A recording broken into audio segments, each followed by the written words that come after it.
Salut le druide. Sur quel ETF S&P 500 je peux investir sur mon PEA? Plus 14% pour mon PEA en 2026 contre plus 4% pour le CAC 40. Alors si tu te demandes comment on peut faire pour surperformer son indice, que ça soit sur le SP500 ou le CAC 40, eh bien c'est tout simplement en achetant des valeurs déjà de plus grande qualité que la moyenne de l'indice CAC 40.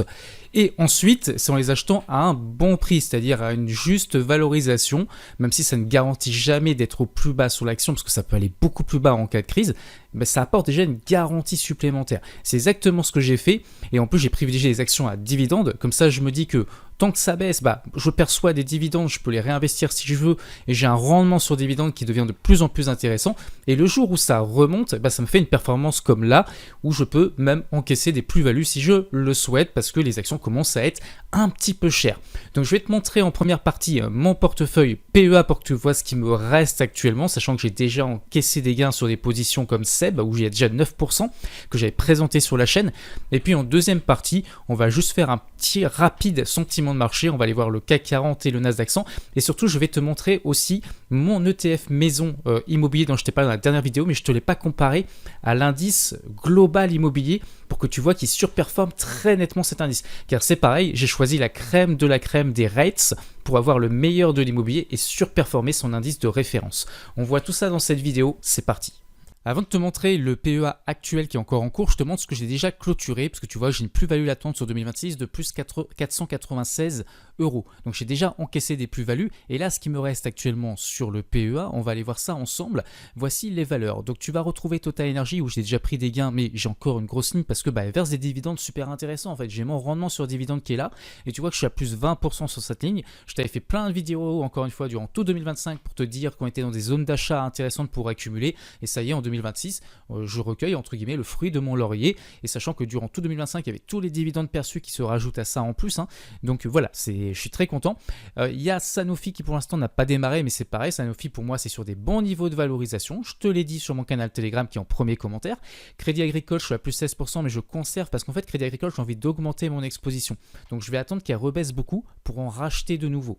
Donc je clôture pas Crédit Agricole, mais j'ai pris un gain partiel quand même dessus. Air Liquide dont je t'ai parlé récemment qui est déjà à plus 12%, donc tu vois que le truc il est monté très vite. Et enfin Sodexo qui n'a toujours pas décollé, je t'en ai parlé il y a quelques semaines, quelques mois, je sais plus, je l'ai toujours en portefeuille, j'ai perçu des dividendes cette année sur Sodexo, et je conserve jusqu'à ce qu'elle se valorise. Voilà pour le PEA. Maintenant on attaque tout de suite le CAC 40 et le SP500, puis après on va aller voir mon ETF maison qui surperforme l'indice immobilier.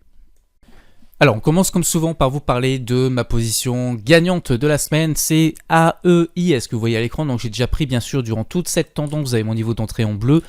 J'ai déjà pris des gains partiels, donc il me reste plus qu'une petite position actuellement au cas où ça continue de monter. Et vous voyez que là j'ai un stop de positionner, donc quoi qu'il arrive, si l'action se retourne, j'encaisse le gain, et j'aurais fait un super gain parce que l'action est montée jusqu'à plus 42% de plus-value, donc c'est énorme, et tout ça en 3-4 semaines seulement, en un mois, j'ai fait plus 40% sur cette action. Alors on va attaquer maintenant le CAC 40 avec dividende brut réinvesti pour voir un petit peu ce que ça donne cette semaine, et le CAC 40 est toujours bullish, vous le savez, je vous ai donné cet objectif, on va attendre de l'atteindre. Et ça fait un petit moment que je vous parle du marché haussier sur le CAC 40. Je vous avais fait même une vidéo à l'époque quand on était encore là, spéciale pour vous parler d'actions sous-valorisées. D'ailleurs, vous avez compris qu'on PEA surperformé le CAC 40. Donc ça a plutôt bien marché, tout ce que je vous ai partagé. Et puis voilà, maintenant on est rentré dans un marché haussier. Je vous ai dit qu'on cassera ce pivot. Eh bien, on poursuivra le marché haussier. Et c'est le cas. Donc là, on évolue au sein d'un biseau avec ce grand canal en vert, en pointillé, qui nous donne juste une espèce de direction, de rythme de la hausse pour aller chercher cet objectif, et ensuite pourquoi pas l'objectif du haut du canal.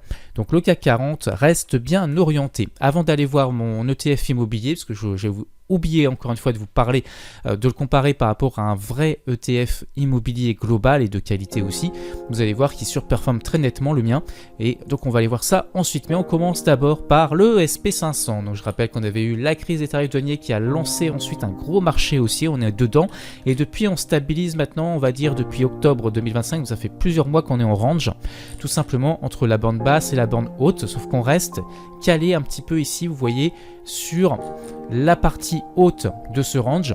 Voilà, on n'est pas redescendu tout en bas, ça pourrait arriver n'importe quand, ça pourrait arriver peut-être en avril, en mars, avec le sell in May en go away aussi au mois de mai.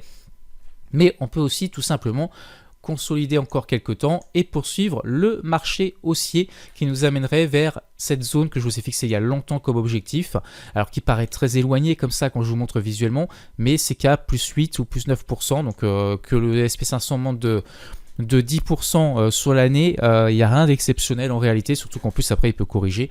Donc voilà, c'est quelque chose qui est tout à fait possible pour l'année 2026 d'aller chercher cette zone en orange, et c'est pour ça d'ailleurs que je vous disais que c'est intéressant d'avoir un ETF SP500 sur son PE. D'ailleurs, un petit point rapide, je ne sais plus si j'en avais parlé, mais voilà, l'ETF SP500 que je peux vous recommander sur un PEA, c'est celui-ci, le Amundi PEA SP500 UCITS. Et en plus de ça, vous voyez qu'il est par accumulation. Donc ça veut dire que les dividendes sont réinvestis automatiquement dedans. Donc voilà, c'est un ETF que je trouve très très bien pour le PEA. Donc voilà celui que je peux recommander, même si je ne fais pas bien sûr de conseils.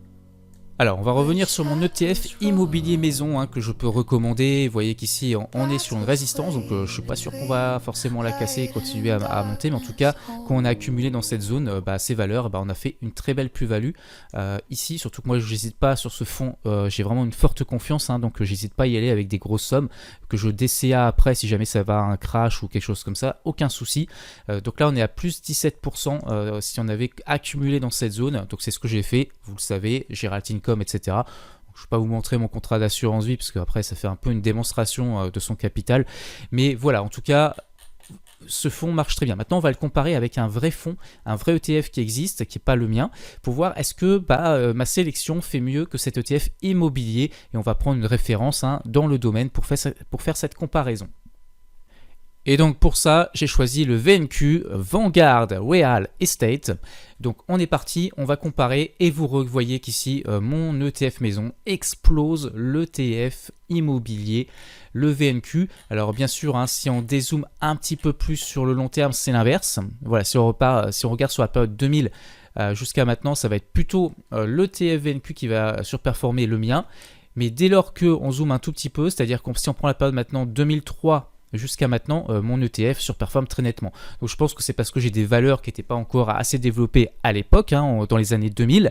En plus, il y a eu le crash, voilà, et je pense qu'à partir de 2003, mes valeurs sont devenues vraiment des grosses valeurs performantes de qualité, et elles le sont restées depuis tout ce temps. Mais c'est pour ça que mon ETF ici maison surperforme très nettement. Donc tout ça pour vous expliquer, lorsqu'on stock picking, on choisit de belles actions de qualité, et qu'en plus de ça, si on peut, parce que là c'est même pas la question qu'on se pose quand on voit ça, mais si on peut en plus timer un petit peu ces entrées pour pas les acheter survalorisées ou trop chères, eh bien c'est tout bénef. Voilà, si tu as apprécié cette vidéo, s'il te plaît pense à liker, tu peux mettre si tu veux un commentaire, la partager, et tu as mon canal Telegram en premier commentaire. À très bientôt sur la chaîne du Druide.